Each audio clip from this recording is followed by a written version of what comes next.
Total hip replacement is one of the revolutionary and most promised outcome orthopedic procedures in the world. Usually, total hip replacements initially were done for the fractured neck of the femur and also crippling arthritis.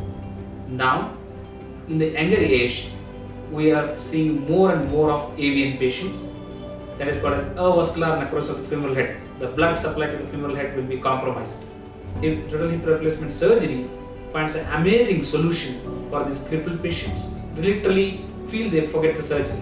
In our center, we optimize each and every patient, categorize them whether they need surgery or manage conservatively, because the hip replacements are more and more happening in younger age.